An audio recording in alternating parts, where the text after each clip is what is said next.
Es una de las rocas sagradas, Shankara. ¿Qué significa Sankara? Fortuna y gloria, Shuri. Fortuna y gloria. Fortuna y gloria, ¿eh? Un sueño hecho realidad con la cara de Harrison Ford. Son historias de fantasía y ni siquiera te queda el sombrero. Si tan solo esa fortuna y gloria llegara en forma de remake para el Silent Hill Shattered Memories. Yo puedo traerte ese anhelo, muchacho. Solo debes demostrarme tu resiliencia y voluntad.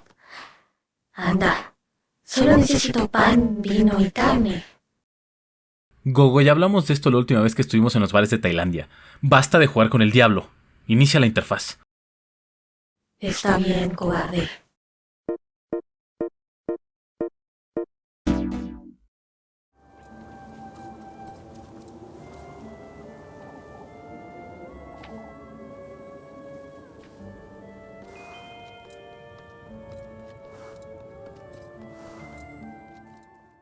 El deseo y los sueños. Dos conceptos que muchas veces se entremezclan en nuestro interior para llevar al límite nuestra mente, cuerpo o emociones.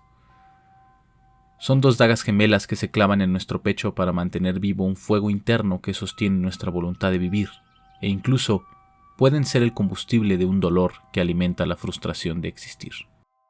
Sin embargo, ¿a qué cosas seríamos capaces de enfrentarnos para cumplir un ferviente anhelo? Sean bienvenidos a Little Goody Two Shoes.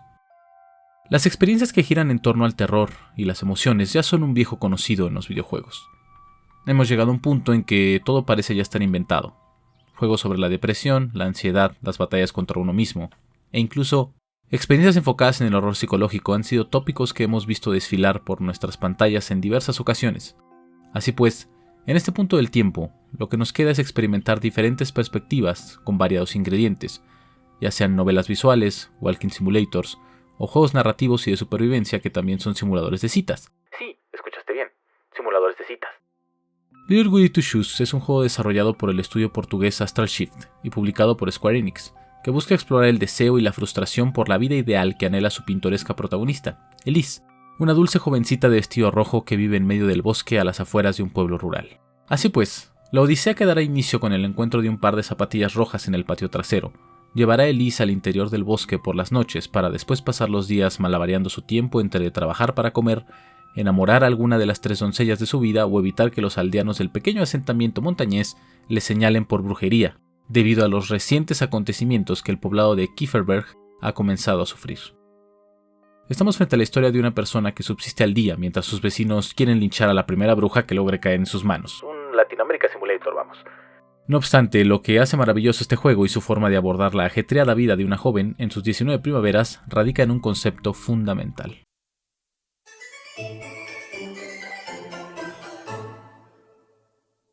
A ver, si han estado poniendo atención al gameplay que se ha presentado en sus pantallas, notarán que de principio, Little Goody Two Shoes parece de todo menos un juego de terror. Y vaya, adelantándome un poco a las conclusiones de mi análisis, el gore que maneja el juego desde mi punto de vista es medianamente moderado. Sin embargo, logra resaltar a la vista precisamente por el contraste que se produce entre la mezcla de su estética similar a una fábula fusionada con un anime shoujo noventero junto al misterio paranormal de su premisa. Los visuales que presenta la experiencia cuentan con temas que chocan entre sí, mas no por ello son incompatibles. Desde el pulido trabajo de pixel art que nos entrega el gameplay o la interfaz de juego, hasta la música junto a los sonidos de selección son un deleite azucarado para los ojos y oídos, como si alguien tomara 2 terrones de azúcar color rosa y te los metiera por la oreja disueltos en sangre. Sin embargo, la importancia en el análisis de un videojuego no es únicamente resaltar cada una de sus partes individualmente, sino que es necesario que las apreciemos funcionando en conjunto. En el caso de la historia protagonizada por Elise, la forma en que cada uno de los elementos en su estructura, tanto narrativa como de funcionamiento, interactúan entre sí, constituye el núcleo de la inmersión y la historia, ya que tienen como objetivo contarnos un poco de la visión del mundo que tiene la protagonista y cómo lo enfrenta día con día. Un ejemplo de esto lo observamos en la interfaz compuesta por iconos y ornamentos con un terminado artesanal tallado en madera, al igual que la constante aparición de representaciones de uvas y el acabado en acuarela del mapa, sumado a las ilustraciones que representan momentos diversos en la experiencia, ya son un pretexto suficiente para cerrar el trato de verosimilitud del universo del título.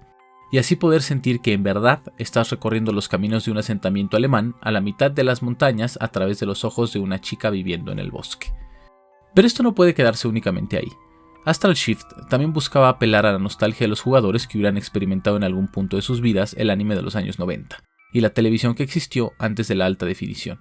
Esto se aprecia en el estilo de las animaciones que pululan la intro, los momentos musicales, porque sí, también es un musical, y las animaciones de muerte. Pero también el juego tiene un ligero efecto de ruido junto a la aberración cromática que todo aquel que tuvo una televisión de tubo recordará. Además, cuenta con un botón para acelerar las conversaciones que activa un efecto idéntico a una cinta de VHS siendo rebobinada en una videocasetera. Esto no es casualidad. Si bien este guiño va a provocar alguna clase de emoción en los consumidores, también proviene del contacto de los autores con un anime de los años 90.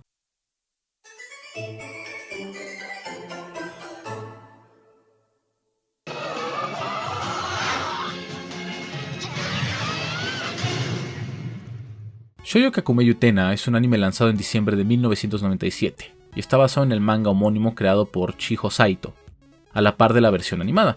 En esta obra japonesa podemos apreciar algunas de las tendencias que pululaban en las producciones japonesas de la época, como las bocas triangulares, los cuerpos delgados, las barbillas estilizadas o momentos estáticos que parecen pintados con témperas para un cuento infantil. Esto influenció el producto final creado por los artistas portugueses, siendo una pieza más del rompecabezas que fue la creación del juego de las zapatillas rojas. De la misma forma, escenarios como los que propone desde hace años el estudio Ghibli sirvieron como referencias para establecer el carácter del mundo en este videojuego, al igual que el diseño de algunos videojuegos creados por la casa productora de Vanillaware. Así pues, la experiencia logra crear una dupla de atmósferas que entregan una experiencia nostálgica a la par de una narrativa que sostiene su premisa por medio del contraste. No obstante, esto no es lo único que mantiene la experiencia, ya que existen dos pilares fundamentales en su desarrollo: los personajes y algo curioso a explicar: la perspectiva aérea que maneja el juego tanto con sus escenarios como sus paisajes. En primer lugar, los habitantes de Clifferberg son bastante clichés, pero no por ello menos pintorescos. Ya saben, está el cura amargado pero comprometido que funge como divulgador en el pueblo, el líder fuerte pero bonachón, el granjero, la posadera molesta, la dulce viejecita que hace pan, las burlonas y chismosas, e incluso el loquito del pueblo que en esta ocasión toma la forma de una chica glotona y manipuladora de pelo rosa, que únicamente persigue a Elise con el afán de sacarle la comida que consigue con las pocas monedas que obtiene laburando de sol a sol, a cambio de no revelar al pueblo sus actividades paganas, digamos. En serio, Muffy me saca canas verdes. Cada uno de estos variopintos personajes llenan de vida al pueblo y las interacciones diarias con Elise, ya que la gran mayoría siempre estarán dispuestos a darte algún trabajillo por ahí, hablarte de su vida o reaccionan a las querellas en torno a la bruja y las desgracias que supuestamente está provocando. Al final los verás tanto que alguno de ellos se te grabará en la cabeza, ya sea por su personalidad, su diseño o simplemente por mera repetición. No obstante, además de ellos aún tenemos dos grupos de acompañantes en esta aventura: las chicas que puedes enamorar y las entidades sobrenaturales. Si bien únicamente existen 3 opciones amorosas en todo el juego, lo cual a mi parecer mantiene las cosas centradas, son variadas en personalidad y trasfondo. Tenemos a la vagabunda que se cuela al grano de Elise, Rosemarín, mírale fachera con ese sombrero, la santa, Lefkuchen, ¿Tan gratis? y la loquita de las plantas, Freya. Cada una de ellas tiene su propia historia e interacciones con Elise, además de un trasfondo de intereses personales, siendo Rosemarín la única que entablará una relación cercana, mas no necesariamente amorosa, con Elise a lo largo del juego, debido a que será su acompañante, confidente y hasta cierto punto su guía a través de la conexión con él. Pero bueno, por un lado Lefkuchen, la comedida y amable monja del pueblo, estará ahí para Elise con la intención de siempre darle pan. Asimismo estará preocupada e interesada porque la dueña de los zapatos rojos no caiga en malos pasos, intentando ser comprensiva y empática sin perder algo de su rectitud. Por otro lado, Freya, la hija del líder de la comunidad, es detallista, fuerte como un roble, y puede ser el sostén que empuje a Elise para comprender el origen de sus emociones egoístas, ya que de ella proviene un amor sincero y ciego por la figura de Elise. Además, sueña con salir del pueblo y poner su propia tienda de vestidos, junto a la joven de rojas vestiduras. Por último, volvemos con Rosemarín. Una vagabunda que jura por Dieguito Maradona que el destino... Esto es lo cagado. Que el destino mismo le ha indicado que Elise estaría en su camino para poder ser quien la ayudaría a encontrarse con aquel que cumplirá el más fuerte deseo de la dueña de los zapatos rojos. Y bueno, después de ellas están los seres sobrenaturales, por llamarlos de alguna manera. Entes que, por una razón u otra, tienen una conexión con él. Empezaré con el personaje menos abstracto de los tres, la bruja del bosque. Una anciana que tiene una conexión con Elise, busca tomar algo de ella, apoderándose de su cuerpo y de su vida, tomando ventaja en sus momentos de vulnerabilidad al buscar cumplir con el trato con él. Esto gracias a que la protagonista y su nacimiento tienen que ver con magia oscura, que se llevó a cabo en los dominios entre los árboles de la mismísima Walpurga. En otro plano podemos encontrar a las múltiples doncellas doradas que pululan por el pueblo y el oscuro bosque. Estos espíritus sirven como advertencias, anécdotas y elementos para expandir la historia de los zapatos rojos. Todas ellas tienen el mismo calzado y constantemente hacen referencia a que alguna vez estuvieron en el mismo lugar que Elise, denostando que nada bueno saldrá de su decisión. Son aquellas víctimas que intentan decirle con burla o resignación que tal vez él no es tan bueno como aparenta, y que pronto te reunirás con ellas. Por otra parte están los dos marqueses, seres que confrontan a nuestra protagonista para poner a prueba su voluntad y decisión por hacer lo impensable para alcanzar su más ferviente deseo. Murim y Asiel. El primero tomando la forma de un cuervo dorado, y la segunda siendo una serpiente dorada con brillantes ojos carmesí. Cada uno de estos seres son dueños de su propio reino. En cada uno de estos mundos oníricos, Elise deberá enfrentar retos y acertijos que le permitirán probar que su voluntad es lo suficientemente férrea para merecer su ansiado anhelo. Por un lado, el mundo del pajarraco de oro es un delirio de runas, árboles muertos y trigo creciendo por doquier. Cada esquina de este plano está habitada por aves que hablarán con Elise o intentarán matarla. Desde cuervos fantasmagóricos hasta pájaros gigantes que se esconden tras los troncos secos que recubren algunas zonas del entorno. Por otra parte, tenemos los reinos de la serpiente. Este mundo lleno de puentes pálidos y lagos argénteos es habitado por apariciones enmascaradas que perseguirán a Elise hasta las últimas consecuencias, siempre y cuando nuestra protagonista se encuentre caminando sobre el agua, ya que, similarmente a lo que sucedió hace mucho tiempo en juegos como Amnesia, estas monstruosidades solo irán por ti mientras te encuentres sobre tierra o una superficie alejada del líquido vital. Esta es mi zona favorita de todo el juego, ya que si bien debe mantener una paleta de color con tonos azulados y fríos, la espectacularidad del entorno nocturno con una luna aguamarina y fuegos verdes es hipnotizante. Además, hay un detalle que me parece maravilloso. Dependiendo de ciertos eventos, acciones o situaciones que Elise afronta al recorrer este mapa, en la pantalla aparecerán gotas cayendo, lo cual le da un extra de crunch al recorrido de los enrevesados lagos dominados por el ser rastrero, sirviendo como pequeños acentos para mantenerte atento a la experiencia. No obstante, a pesar de que cada reino es muy distinto y nos permite conceptualizar de forma particular la presencia y carácter de los marqueses, sus personalidades son muy similares entre sí. Si bien Asiel es mucho más atrevida en cuanto al contacto con Elise física y emocionalmente, a diferencia de Murim, que suele ser más altanero con sus burlas y pláticas hacia la protagonista, ambos fungen como los diablillos que llevarán al límite el temple de Elise, molestándola, provocándole dolor o dejándole alguna marca en su cuerpo que demuestre su poder sobre ella. Pero más allá de eso no son más que los patiños de una figura superior. Son las dos moscas que le apestan la tarde de picnic a Elise, sin mucha diferencia más allá de su estética. Simplemente son una prueba más para llegar a él, o al menos eso aparentan a primera vista.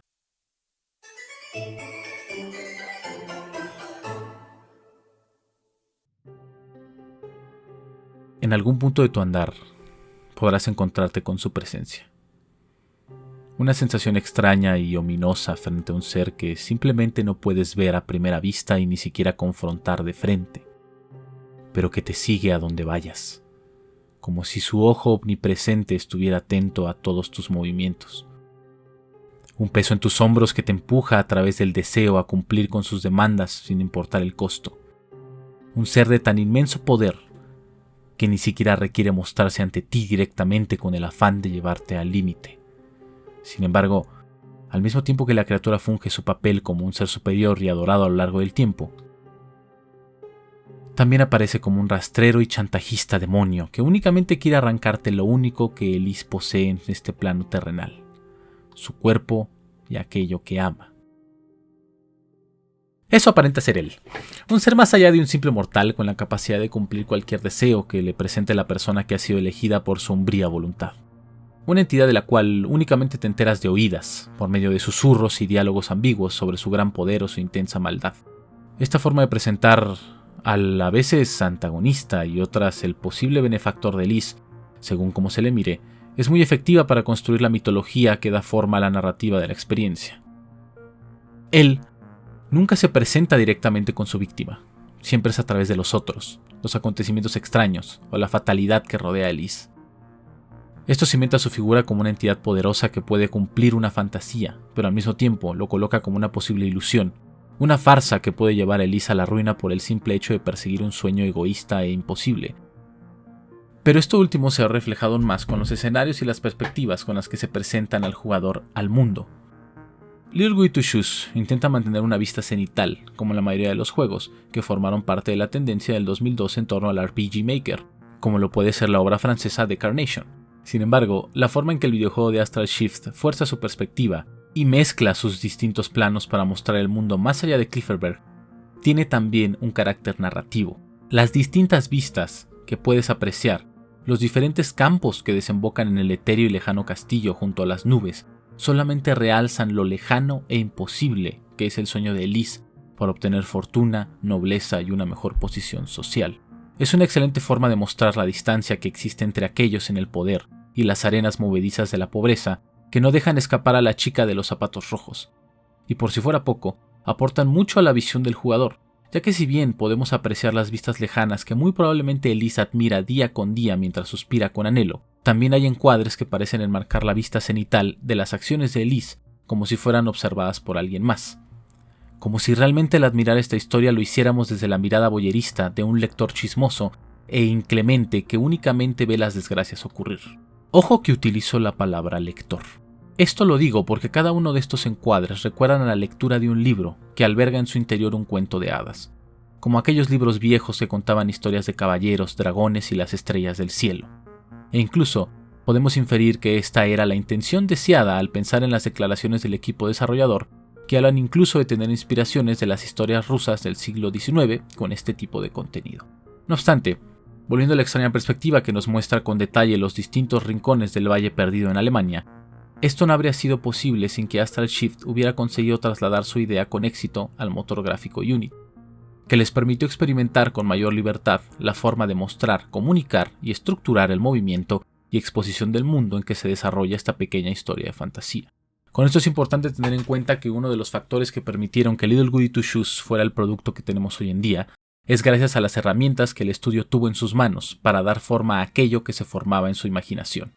Un ejemplo claro de los resultados conseguidos con este proceso de trabajo lo obtenemos cuando caminamos al jardín de la casa de nuestra protagonista, en el cual, si nos fijamos bien, una de las vistas tiene un marco de flores que rodea la imagen central, como si Elise estuviera siendo vigilada. Esto más de una ocasión engañó a mi mente, aportando no solo al metalenguaje del videojuego, sino que también a la narrativa y tensión de la historia en que una joven está siendo buscada y tal vez observada por fuerzas que ella no puede controlar. Esto me lleva a algo muy importante a destacar de esta experiencia, su mapa y el espacio que abarca.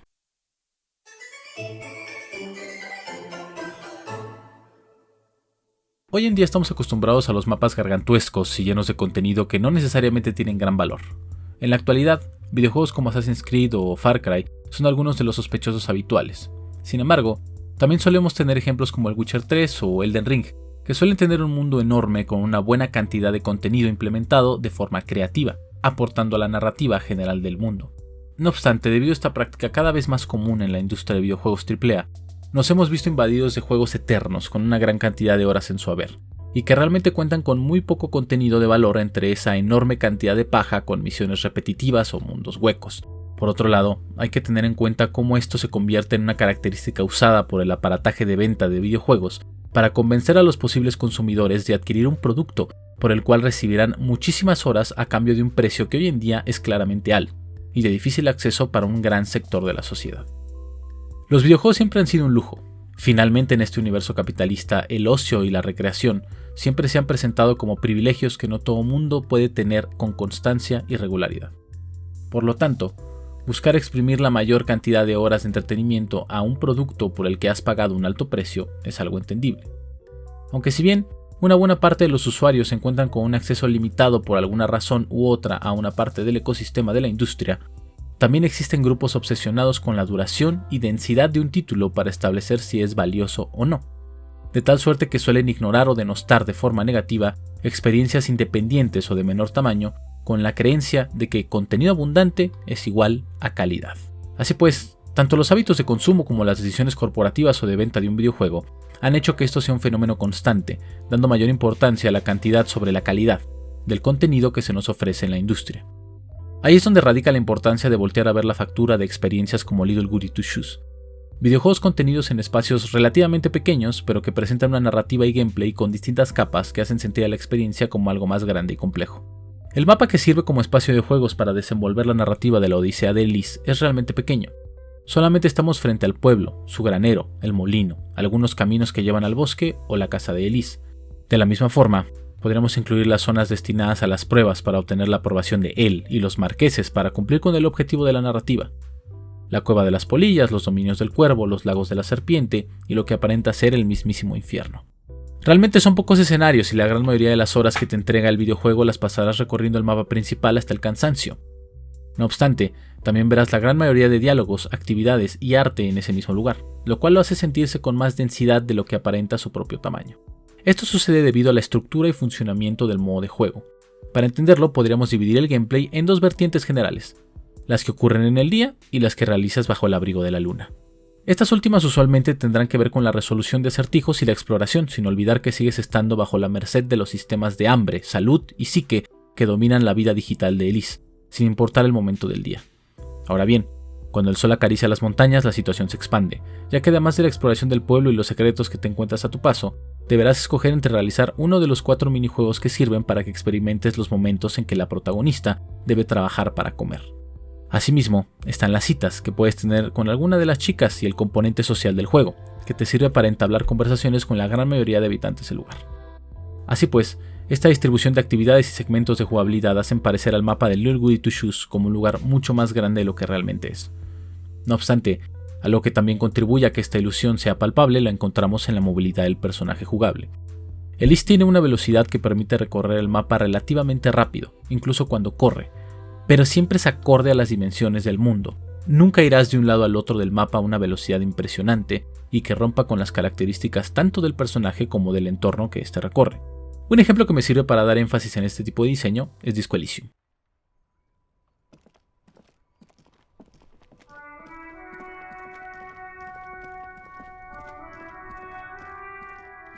Verán, la aventura del Elíseo cuenta con un mapa sumamente contenido. Podemos recorrer algunas calles y barrios de la derruida Revachol, además de zonas con edificios antiguos y abandonados. Sin embargo, el mapa en el gran esquema de las cosas es relativamente pequeño. No obstante, mi queridísimo detective Dolor Nocturno recorrerá las calles repletas de conversaciones, interacciones y botellas para reciclar a una velocidad bastante sobria, incluso para él. Porque incluso al correr podemos alcanzar una velocidad mucho más cómoda para llegar a nuestros objetivos. Pero nunca conseguimos una movilidad que haga evidente el tamaño del mapa. Simplemente el movimiento está pensado para que disfrutes del paisaje y te enfoques en lo que te rodea sin provocar molestia. Y sobre todo, para hacer más creíble el acto de prestidigitación que nos hace sentir en un mundo más grande de lo que realmente es. Así que volviendo a la aventura de la chica del bosque, estamos frente a un diseño que me parece inteligente y que nos hace mucha falta en la industria.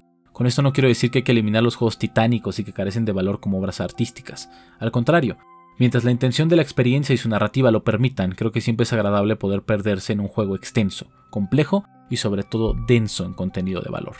Pero, no por ello es lo que necesitamos para medir la valía de un título o su calidad. Vivimos en tiempos de sobreexplotación a los trabajadores de la industria, hiperconsumo, y un sistema de vida o de trabajo que nos consume el tiempo para dejarnos con pocas horas para poder disfrutar del ocio o la recreación. Tal vez necesitamos empujar a la industria al diseño inteligente, contenido y bien direccionado. Ejemplos como el mapa y desplazamiento en las experiencias creadas por Astral Shift o Saum nos muestra que podemos tener experiencias que se sienten llenas de esa carnita que tanto nos gusta sin necesidad de darnos únicamente paja de relleno. Debemos voltear con mayor fuerza a esta filosofía de diseño.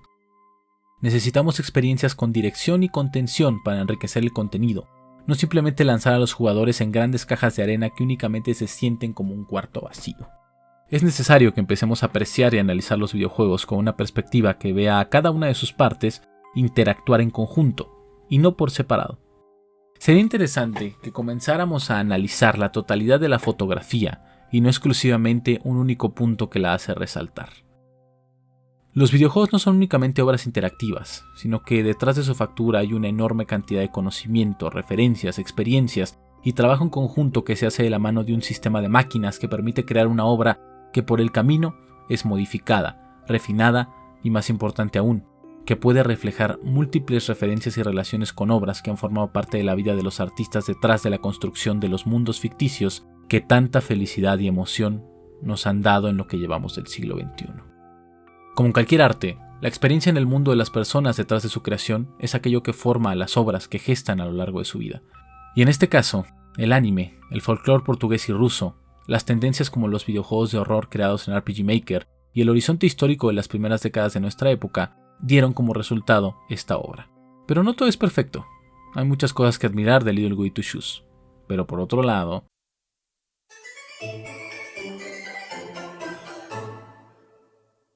nada en este mundo es perfecto. Y eso no está mal. Somos humanos y siempre seremos imperfectos. Esta condición se extiende a nuestras creaciones. Por lo tanto, nada es inmaculado. Y lo mismo puede ocurrir con el videojuego del video de hoy. Verán, hay unas pocas cosas que no me terminaron de cerrar después de experimentar lo que la historia de Elise tiene por ofrecer. En primer lugar, tengo que hablar del control.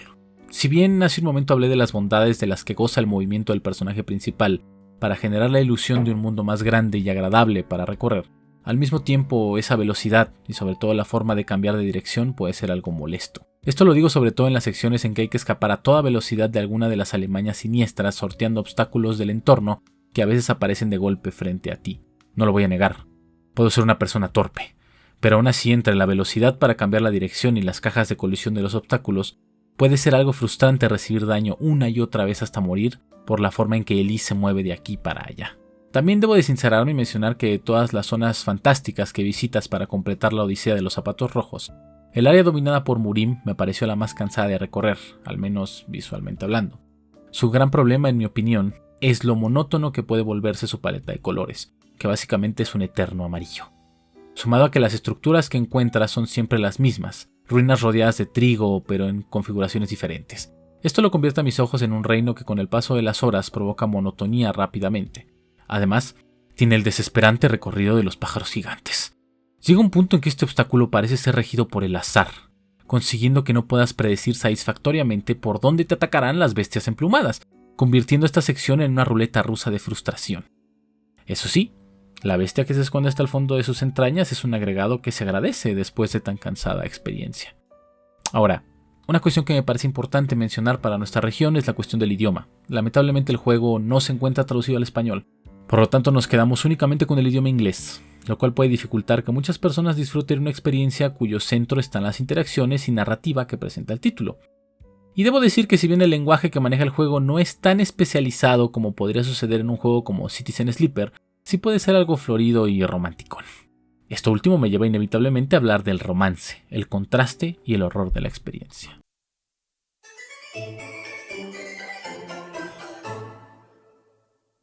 Para este punto de la creación de este análisis he terminado el juego al menos 3 veces, y mi opinión al respecto de las relaciones que entabla Elise con su mundo y la horrorosa historia que se esconde detrás de los hermosos árboles y la pintoresca villa ha cambiado un poco, a diferencia del momento en que decidí embarcarme en la escritura de este guión. Hace un par de meses me encontraba quejándome de que las relaciones amorosas presentaban un desarrollo lineal, en que no puedes realmente equivocarte o generar distintas reacciones en las chicas que se relacionan con la protagonista. Y si bien aún me parece que esta aseveración es algo válida para la forma en que se desarrolla el amor en este videojuego, creo que también me hacía falta un poco más del desarrollo de la trama para poder dictaminar de mejor forma cuál es mi sentir frente a este aspecto del videojuego. La experiencia cuenta con 10 finales, con distintas variaciones de la conclusión, y como varias novelas visuales cuenta con finales felices y otros sumamente trágicos. Entre aquellos que nos pueden sacar una sonrisa encontramos lo que ocurre si Elise se niega a cumplir con el pacto con él, mostrándonos cómo es su vida con aquella mujer que decide compartirla. Puede que encuentre la felicidad al compartir la aventura de sastrería de Freya, o que decida madurar y encontrarse a sí misma para después caminar junto a Rosenmarin, lo cual lleva a término su amor y contrasta de una manera tremenda con las tragedias que conllevan que la joven en sus 19 primaveras consuma su ferviente anhelo por riqueza y estatus. Tal vez el gore y el horror que los zapatos rojos nos traen puede aparentar simpleza y poco interés en lo grotesco debido a las experiencias a las que podemos estar acostumbrados en el rubro del terror psicológico. Sin embargo, esta es una mera fachada que pude descubrir gracias al contraste entre estas historias y la visión del amor. Precisamente, en el final en que el trato se lleva a término, la chica objeto de la devoción de Elise será devorada viva frente a sus ojos. Nosotros no podremos observar nada, únicamente veremos a Elise horrorizada en un escenario etéreo que representa el sentimiento de horror que se refleja en sus ojos, mientras observa con culpa y desesperación a la persona que confió su corazón para ser despedazada y tragada. Esto es más que suficiente para demostrar el horror y lo grotesco del planteamiento creado por Astral Shift. Ese no mostrar y únicamente permitir que el jugador observe la expresión de Elise mientras escucha gritos es más que suficiente para conseguir transmitir una emoción con eficacia. Tal vez no sea un juego que te cambie la vida o te haga tener un despertar emocional de alguna clase. No obstante, es una historia atrapante y que vale la pena vivir, aunque sea como entretenimiento. Y por otro lado, tiene muchas buenas lecciones para la industria. Necesitamos más juegos con un enfoque que no se desborde en múltiples direcciones para conseguir la experiencia definitiva. Un videojuego enfocado, centrado, en un único propósito y con un equilibrio entre su árbol de mecánicas que se mantiene acorde a su mundo y narrativa, puede hacer maravillas para presentarnos experiencias lúdicas que lleven a nuestro ocio a campos fértiles con vistas dignas de recordar. Así que muestren su voluntad y resiliencia, porque el costo de los anhelos siempre es más alto de lo que aparenta.